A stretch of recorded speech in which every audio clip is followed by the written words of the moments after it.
If you've been following the speedrunning scene for some time, you may have heard a pervasive narrative that the speedrunning community runs rampant with cheating. And for those who are less invested in the scene, that narrative may seem realistic. I mean, many speedrun videos that get mainstream attention do revolve around cheating scandals. But is cheating really that common? Well, as a longtime member of the speedrunning community myself, I'm here to set the record straight once and for all, and say for certain that yes, it happens all the time and in places you wouldn't suspect. This, right here, is the fastest speedrun ever performed in Castlevania Symphony of the Night's most competitive category, any % no save corruption. And the person who achieved this extraordinary run may look familiar to you. But one thing many people don't realize about this world record run is that it would have never been possible without the assistance of cheats. And this isn't the first time I've used cheats in a speedrun. My glitchless world record and even my live run at SGDQ 2023 also used cheats. And I'm not the only one either, as there are dozens of notable speedruns that would have never happened without cheats. And the surprising part about this is that plenty of people know, but nobody cares. Because the types of cheats that I'm talking about here are the ones where— Finally! About time someone tells the truth about these cheating speedrunners using their glitches to skip the whole game. That's not a real speedrun.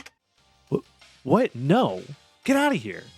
I swear, these guys always want to make every speedrunning video about how glitches are cheating or whatever. No, I was trying to set up a subversion of expectations here. The examples I mentioned are speedruns that use cheats, but they aren't doing anything wrong by doing so. This is because these runs aren't cheated in the way that is normally talked about online, as they aren't breaking any rules to gain some sort of unfair advantage, but instead use the assistance of literal cheat codes. I'm talking about stuff you would find on old editions of secret codes at the book fair, or old websites full of ASCII art. And at this point you might think to yourself that surely these types of cheats can't really be that common in speedrunning, and even if they are, why would speedrunners ever allow cheats to be used in the first place? And that right there is the reason I wanted to make this video, to answer questions like this, and also to showcase a lesser appreciated side of speedrunning. No drama, no lawsuits, no cheaters exposed, just a deep dive into the wide range of speedruns that choose to use unorthodox methods to assist their goal in breaking records. And by the end of this video, you should be able to understand why the speedruns I mentioned earlier used cheats, and how those cheats actually led to some of the biggest breakthroughs in my speedrunning career. Also, this video is segmented into 3 parts discussing the different types of cheating that is allowed in speedruns. I plan to give a breakdown on different runs that use each type of cheating and explain why they're allowed in their respective games. Starting with—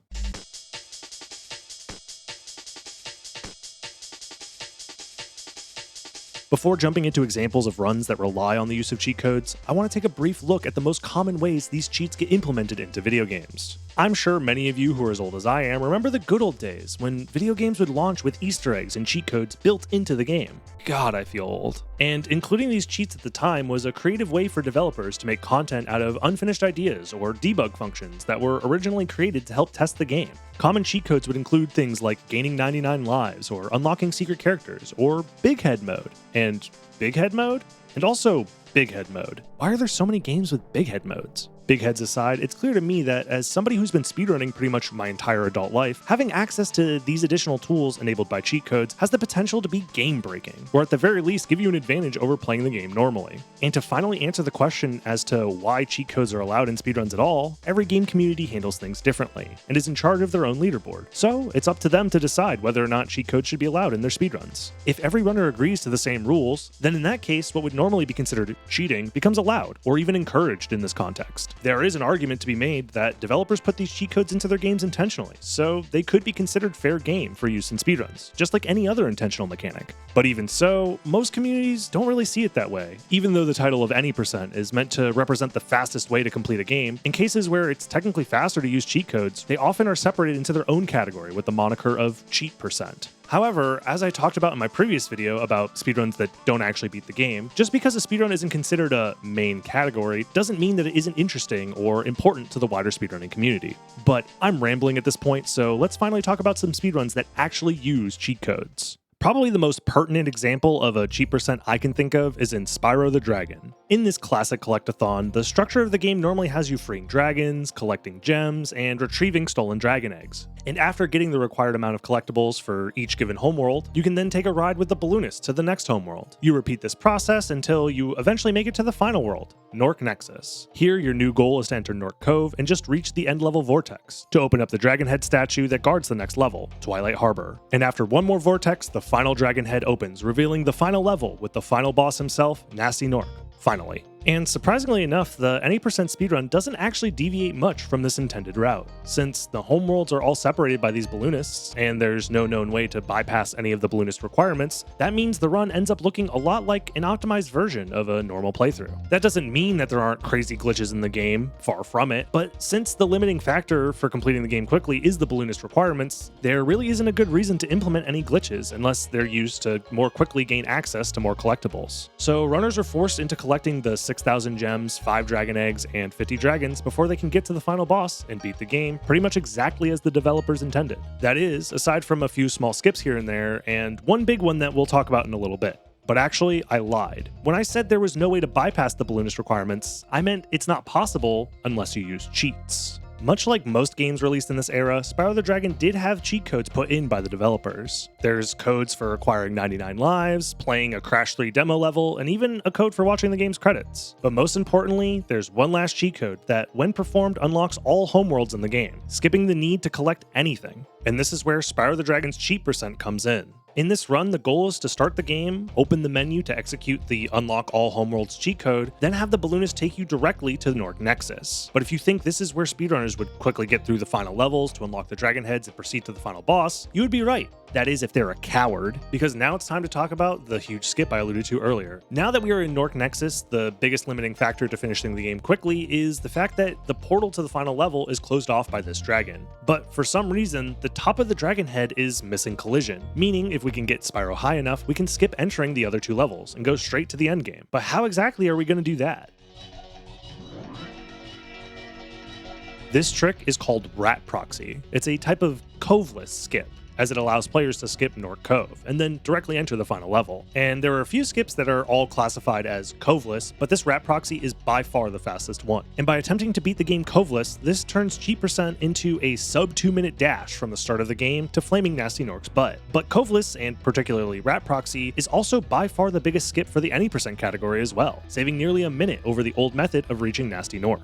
And it was actually the cheat % runners who were the first to adopt this trick into their speedruns. And this makes sense. When a trick this difficult is being attempted right before the end of a speedrun, it helps when your speedrun is less than 2 minutes long. The first cheat % record achieved with Rat Proxy was on November 7th of 2020, 7 years after the trick was originally discovered, and a few months before the first ever any % runs started to implement this trick. This example alone already justifies to me why, even if a speedrun uses cheat codes, that doesn't mean that it can't be important or even groundbreaking for the game's speedrunning community as a whole. But our story doesn't end here, as cheat % isn't the only Spyro speedrun that allows for the use of cheat codes. This is Vortex, a speedrun category where the goal is to touch every end-level vortex in the game. And just like cheat %, Vortex runs use the same cheat code to unlock all homeworlds. Since this category has no need for collectibles, and the goal is to get to the end of each level, this speedrun allows runners to flex their movement in ways that would never be useful in a more traditional speedrun. So many interesting glitches and mechanics would have never had a chance to shine if not for this category, giving it its own unique identity that both runners and speedrunning fans alike really enjoy.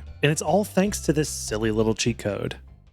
Alright, I know I've been yapping for a while already, and we've only covered one game so far, so let's pick up the pace and quickly discuss some other runs that use cheat codes. Next up, let's talk about Metroid for the NES. This game is a vast maze of rooms that is incredibly easy to get lost in, but still you are expected to explore the planet, to find upgrades, and defeat bosses. And since the game is so vast, it's not really reasonable to expect players to beat the game in a single session. And Nestroid is so old that it came out in a time before the wide adoption of save files. Funny enough, the Japanese release did in fact come with save slots built into the game, but for us outside of Japan, we had to use the game's password system as a means of saving progress. Upon death, a code would appear on the screen, and if a player enters that code on the continue screen, the game would be loaded back to the start of the elevator of that area that they died in, with all of their upgrades that they had at the time of death. And that means there are a ton of codes available for every combination of area and upgrade count possible in-game, as well as some secret codes put in by the developers. Which brings us to the Metroid Speedrun category extension page, and the Narpus Speedrun. The Narpus code is an infamous code that starts the player at the beginning of the game with every upgrade unlocked, alongside infinite missiles and health. And the goal of this run is to use that code to start the game and then quickly make your way to Torian and defeat Mother Brain before entering the classic escape sequence. Even with the cheat code, the game would still normally expect players to defeat the 2 major bosses of Kraid and Ridley before getting access to Torian, but runners perform a clip that skips past the bridge that normally opens after defeating the 2 bosses. And with infinite health and missiles, it takes no time at all to defeat Mother Brain and beat the game.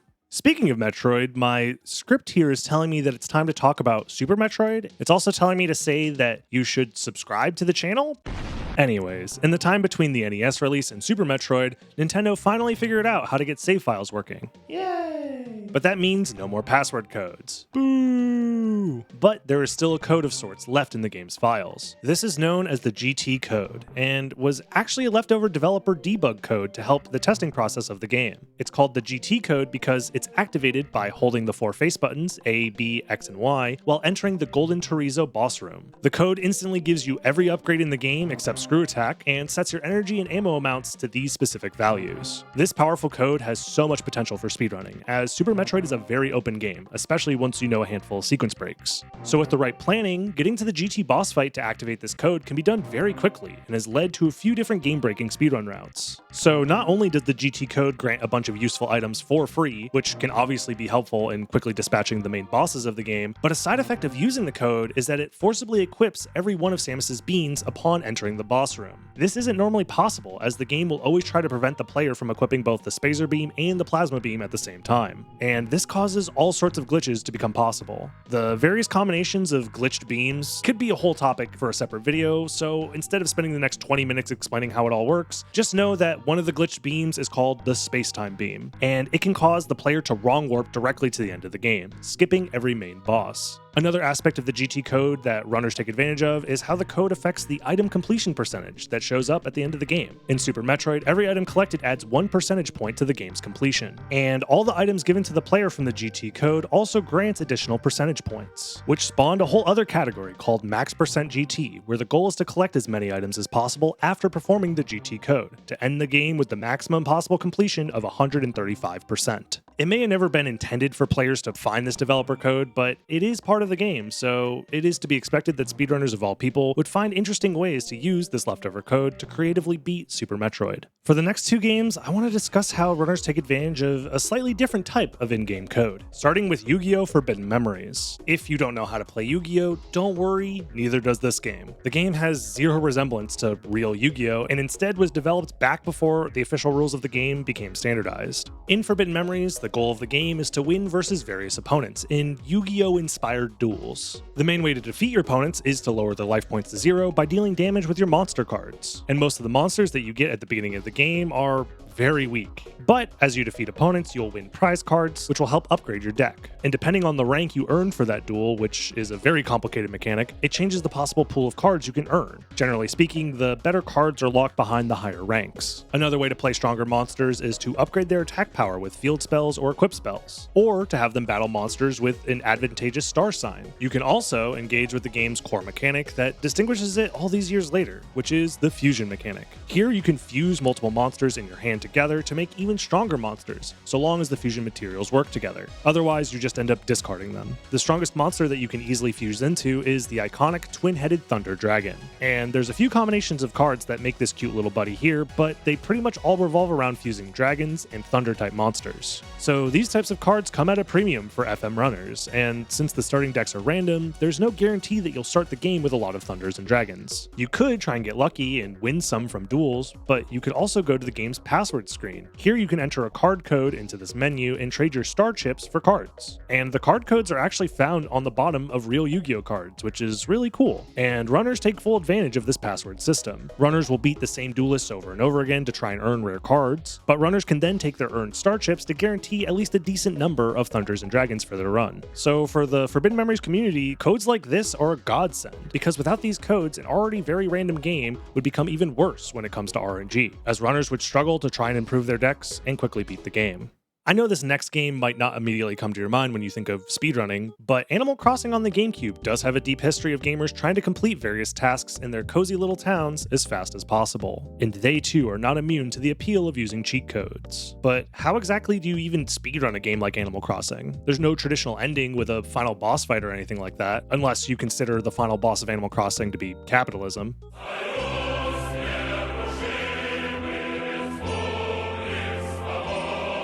But generally speaking, this game has you completing tasks and collecting money so that way you can pay off your debts. But wouldn't it be nice to just spawn in items and money for free? Well, you can with the Nook code system. When talking to the shopkeeper, Tom Nook, there is an option to hear code, which can generate a code for a specific item that you want to share with another player. I won't get into the weeds as to how this system works because it's insanely complicated, with over 10 to the 40 different code options available. But essentially, runners have found a way to get the game code system to essentially generate any item in the game whenever they want. By inputting a target player name, their town name, and the item that they want to receive into the fan-made Nook code generator, it will spit out a code that will let them receive that item for free. But the interesting part is, receiving free items is just the beginning of what's possible. Again, without getting too in-depth here, it's possible to use the code system to execute custom game instructions.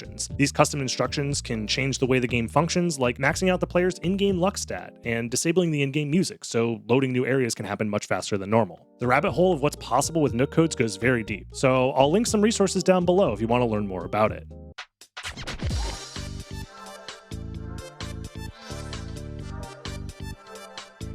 At this point, speedrunners are well known for being some of the most invested fans of their games, as they continue to find enjoyment in playing these games long after the average player has had their fun and moved on. So when the speedrunning community comes out to say that some design aspect of a game is too punishing or inconsistent or flat out unfun, you know that you can trust that they aren't messing around. And most of the time, these problematic aspects of a game are just embraced with the same ethos of many game communities. Get good, as they say. But speedrunning, much like any other type of gaming, is supposed to be fun. You do know that, right? That games are supposed to be fun? And much like how gamers will install mods to help fix certain aspects of games, like stabilizing frame rate, preventing crashes, or just making the multiplayer system actually function properly, speedrunners will also, under very rare circumstances, allow some quality of life mods to be used in their speedruns. And most of the time, these mods don't impact much of the game at all, but instead just make the process of playing the game much smoother. But let's get into some specifics here, with the first game on this list, Super Mario Sunshine. If you saw my previous video, you know that probably the most frustrating aspect of speedrunning the game is the fact that the cutscenes in the game are normally unskippable. Some cutscenes can be skipped by performing specific glitches, but every time you start the game, you're treated to 6 minutes of unskippable cutscenes before you can start to play the game proper. Imagine making an early game mistake after sitting through 6 minutes of basically zero gameplay just to be forced to reset and repeat it all over again. Brutal. And relatively recently, after years of being forced to watch the intro cutscene, the community finally decided to allow hacked game files to be used that let them skip the first couple of major cutscenes. But in order to keep competition fair to all those who ran without cutscene skips, runners will preemptively add the total time of the skipped cutscenes to the start of their run. This solution in my mind seems perfect. The end times for runners who choose to use hacked files and the ones using unmodified versions of the game are completely fair and comparable. And this solves the issue of forcing runners to spend hours of their life watching the same cutscenes over and over again instead of just playing the game. Now, not everybody feels similarly to me, as many people believe that modifying a game like this goes against the spirit of speedrunning, but that's up to their community to decide. And they already voted on it and agreed to allow the early game cutscene skips. Not without some dissenters, mind you, but nonetheless, it's been about 5 years now since allowing these hacked files, and it seems like the Super Mario Sunshine community is happy with the decision. Now, with these next few games, you might notice a pattern, but let's start with Resident Evil 3.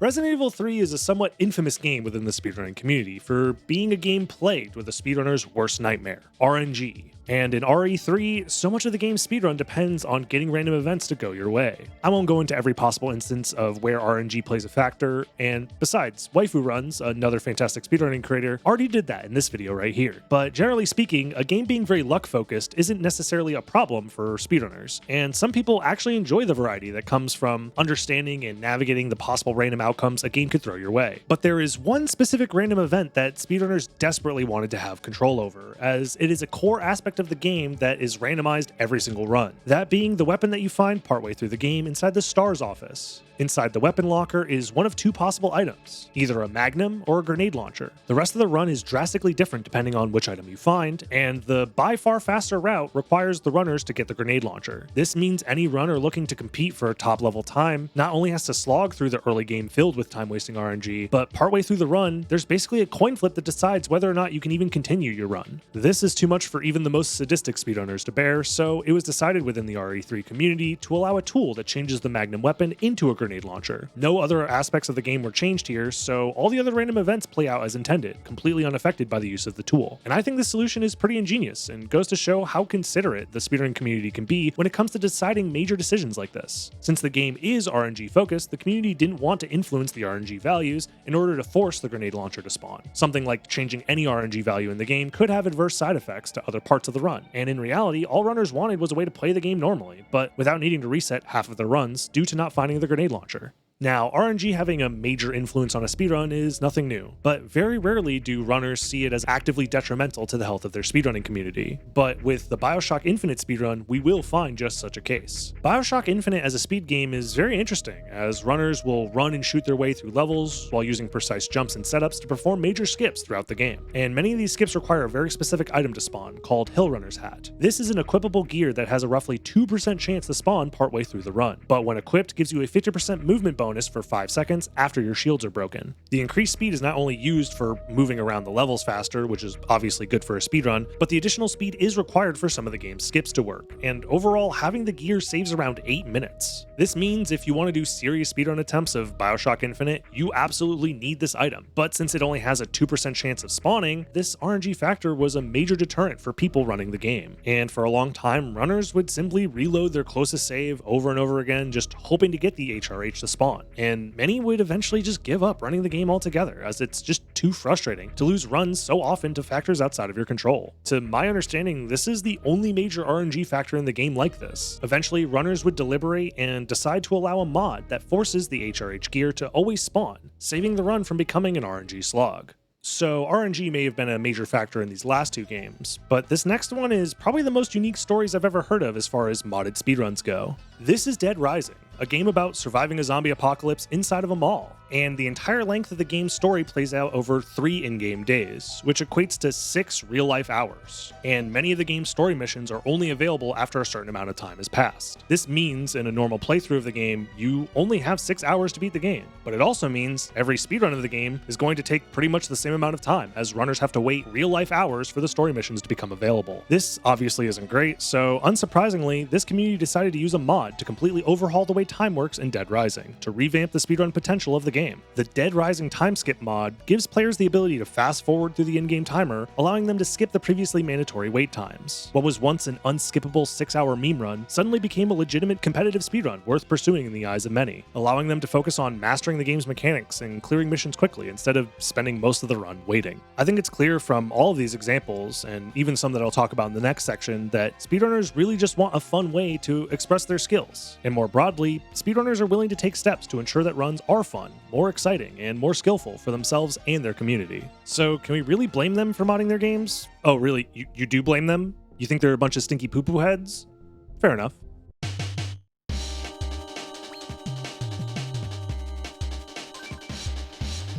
And now it's time to talk about what is the most varied and possibly most controversial type of cheating that is used in some speedruns. The term external tools can honestly mean a lot of things when it comes to speedrunning, but generally speaking, these are tools or software that exist outside of the game itself that is then used to enhance the player's abilities or modify the game experience in some way. And these tools are used all the time in the speedrunning community for uncontroversial means as well. Tool-assisted speedruns and practice tools are both very positive ancillary parts of the speedrunning community, for example. But on rare occasions, some speedruns do allow external tools to be used in actual competitive runs. Now, mind you, in the grand scheme of things, this is pretty rare, but if speedruns ever do allow them, they likely fall under one of these 3 categories: RNG tools, execution tools, and physical tools. Starting with RNG tools, I think it's fair to say that speedrunners tend to really dislike RNG, especially when it's a limiting factor in their speedruns. No way! No! I just got Exodia'd!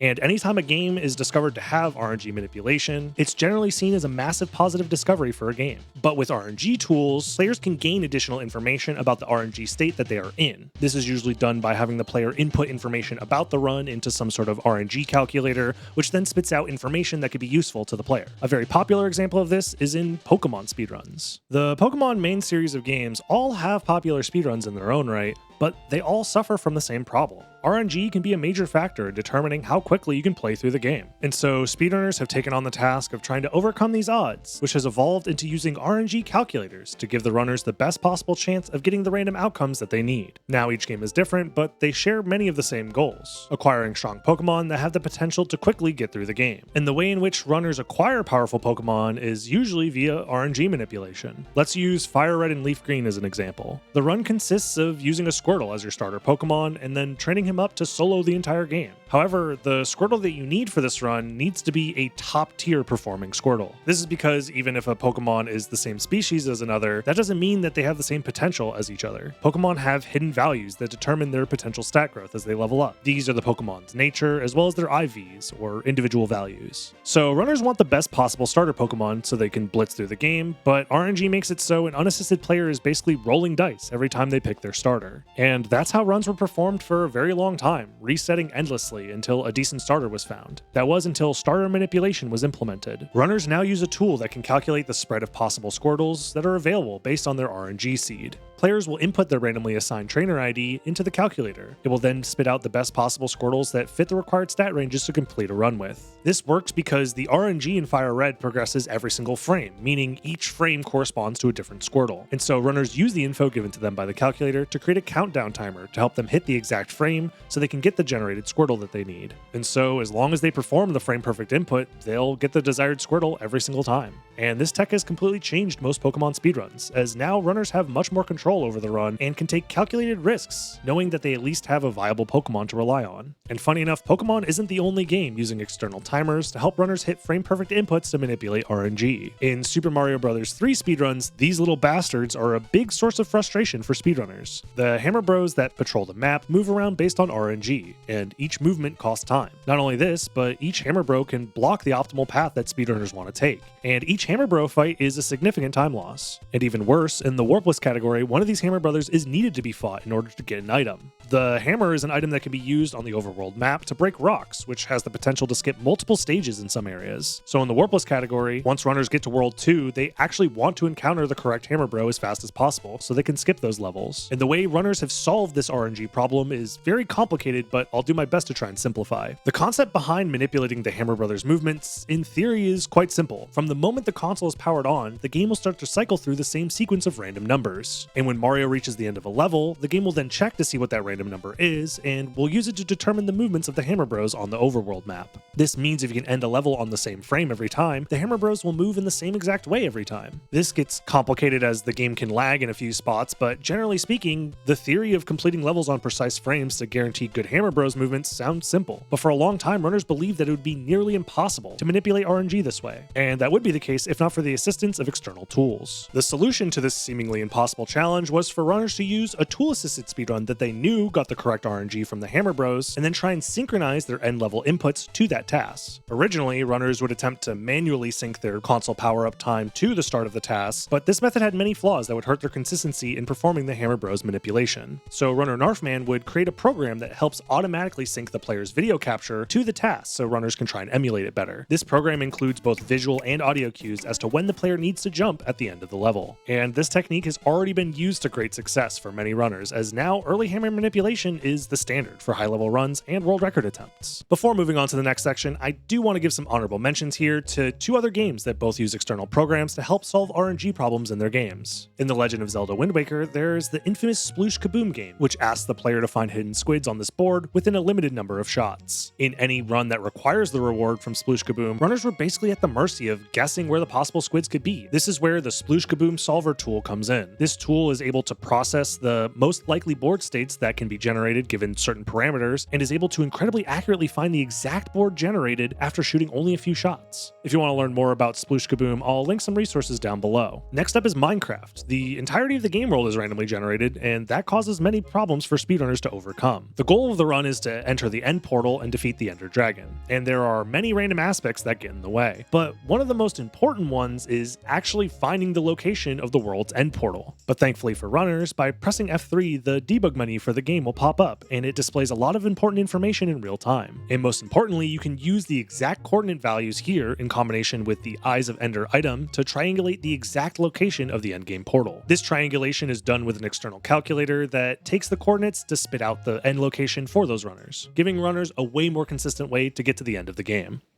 One aspect of speedrunning that most everyone can agree on is pretty freaking sweet is the skill that goes into performing the long string of actions in-game that leads to record times. But in some speedrun categories, for very legitimate reasons, the inputs themselves might be made easier or changed for the sake of accessibility and comfort. This topic in particular tends to be the touchiest of all the cheating subjects, as the connection between a player and their controller is viewed as more sacred than the hypothetical marriage of a speedrunner and their waifu pillow. But some games will inevitably break the mold and allow modified controller layouts and even automated inputs and macros. Programs like Ecdycis lets you map complex inputs involving precise analog controls or mouse movements into binary key presses, and even certain games allow for scripted input sequences. The Half-Life speedrunning community is one example of what happens when scripted inputs become allowed for speedruns. But to be clear, not all Half-Life speedruns use scripted inputs, and there is a category split between the two. With that out of the way, let's talk about exactly how these scripts work. In Half-Life, pressing the tilde key opens up the console command menu. Here, players can enter specific commands, kind of like a cheat code, which results in some sort of game-changing action. There are a ton of commands that the game will accept, and scrolling by are many of the possible options, all with their own unique effects. And while these commands can do all sorts of things, the thing that's most important for Half-Life speedrunners is the fact that they allow players to change the way they interact with and control the game. The way they do this is by setting up a custom user config file. This file is designed to store information about the player's customized options in-game, including keybinds and other settings. But scripts have been written that use this info stored in the user config file to allow specific speedrun actions to become simplified. For example, this script here allows runners to hold down a button to automatically spam jump as fast as possible, as opposed to the alternate method of quickly jumping by scrolling a mouse wheel. These fast jump inputs are crucial for what is one of the most recognizable movement techniques, not only of Half-Life speedrunning, but all Source Engine speedruns, that being air strafing and bunny hopping. Okay, but with scripting allowed, one might think that scripts would turn these speedruns into glorified tasks,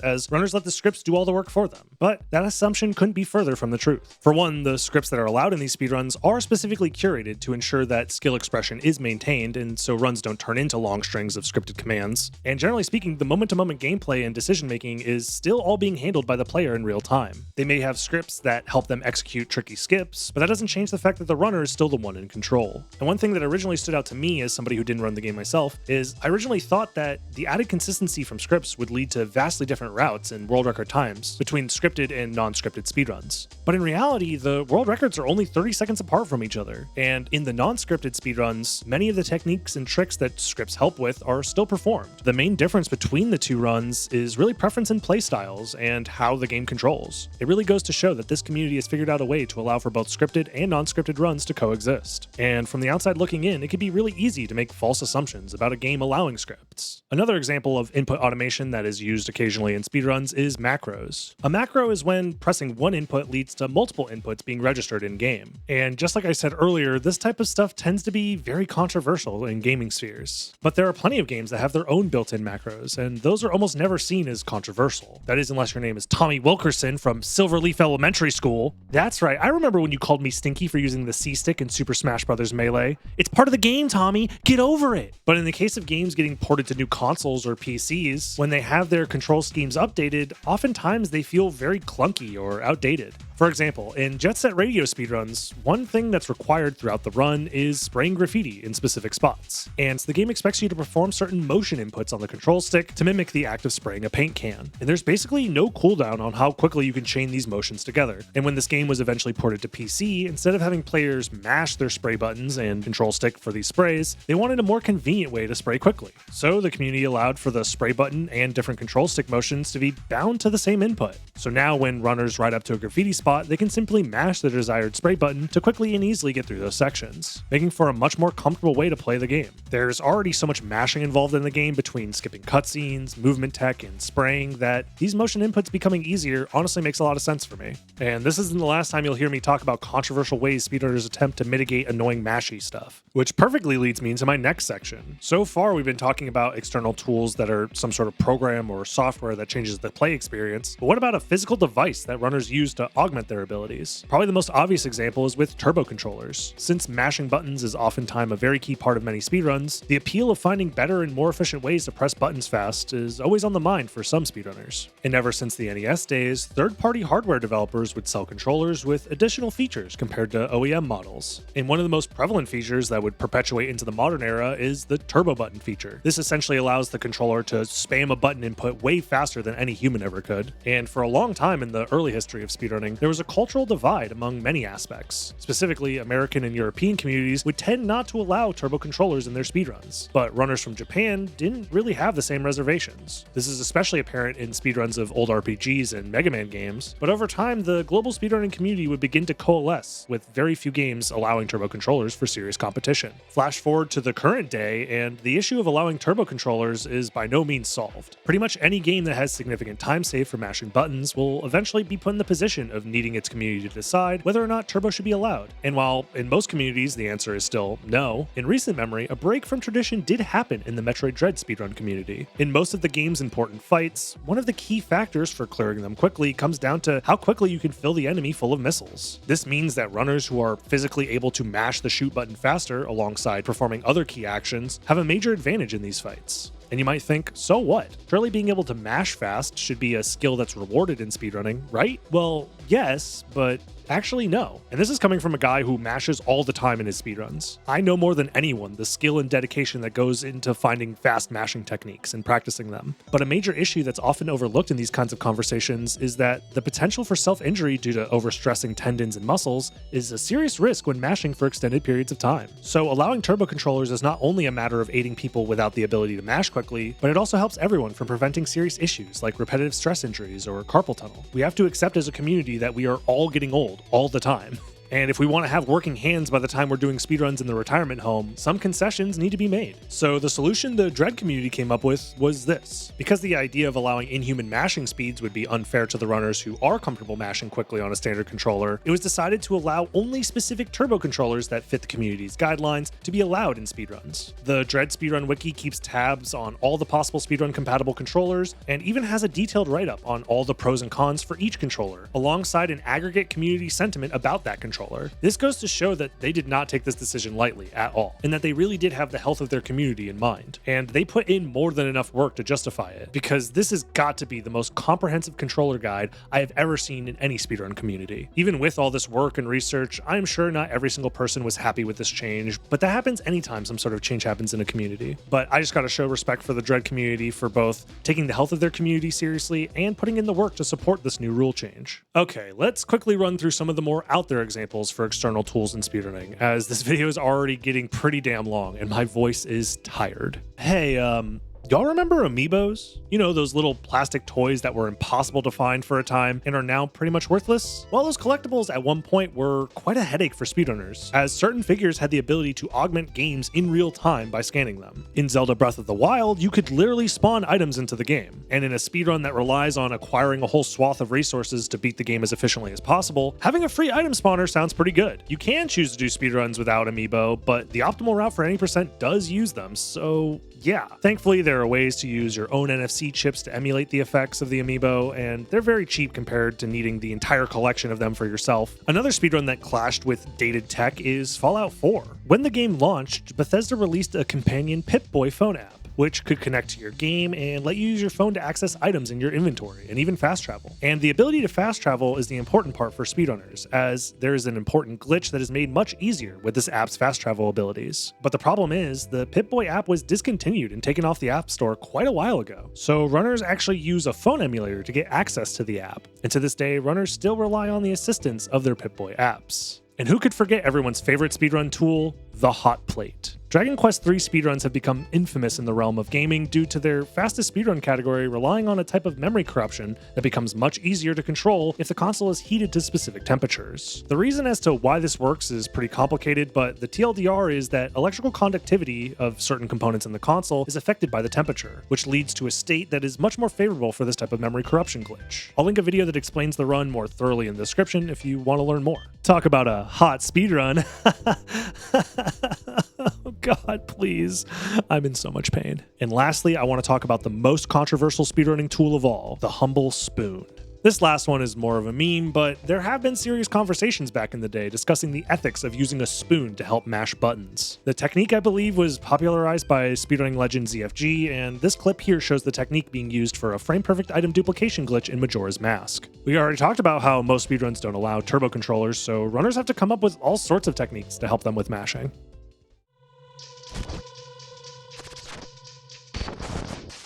Okay, fine. I know I said there'd be no cheaters exposed in this video, but I lied, and it's finally time to expose me for the fraud that I am. Starting with my live GDQ run. When speedrunning the Symphony of the Night randomizer at SGDQ 2023, I did use a cheat, specifically a developer debug code that allows you to blow up this bridge in the caverns with a single button press. And the way you perform this debug code is by having a controller plugged into player 2 when you boot up the game. And then by pressing triangle on player 2, it automatically causes the bridge to explode. And interestingly enough, this code was first discovered and understood back in 2022, nearly 25 years after the game's initial release. And that's not all. I also cheated in my glitchless speedrun world record. In this run, your goal is to beat the game as fast as possible without using any glitches, but if you look closely right here, yup, that's a glitch. That right there is the MP refill glitch. And not only that, if you look at the beginning of the run, you can see I'm doing way more damage to Dracula than is normal. That's because here I'm also using a damage stack glitch to have the Hydrostorm attack do massive damage. If this is supposed to be a glitchless run, how did I get a world record that obviously uses glitches? Surely this must be cheating, right?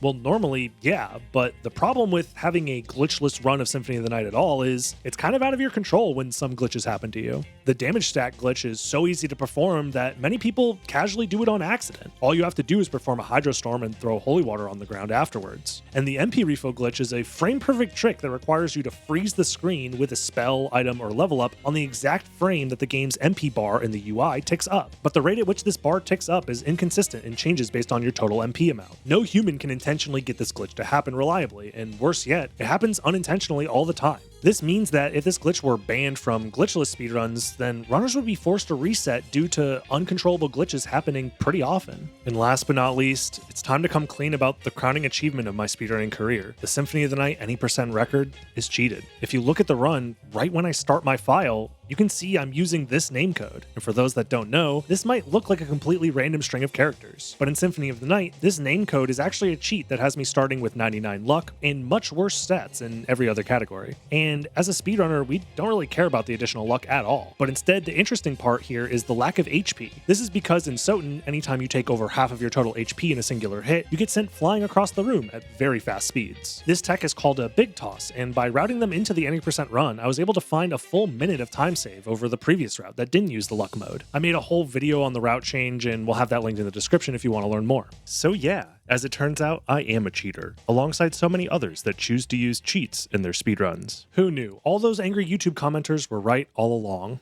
Hey, thanks for watching. If you enjoyed the video, please don't forget to subscribe and click all the other things that makes the algorithm happy. It really does make a big difference and it helps me out a lot. And if you are so kind to want to support me more, you can consider following my other channels, as well as joining the Patreon. There you can get access to all my videos early and ad-free, as well as a special section of my Discord server. And lastly, I want to thank all of my Patreon supporters for helping me make videos like this. And I want to give a special thanks to -X, Jokum Palm, Suchioto, Soma Jean, Yo I'm Chris 427, and John Smith.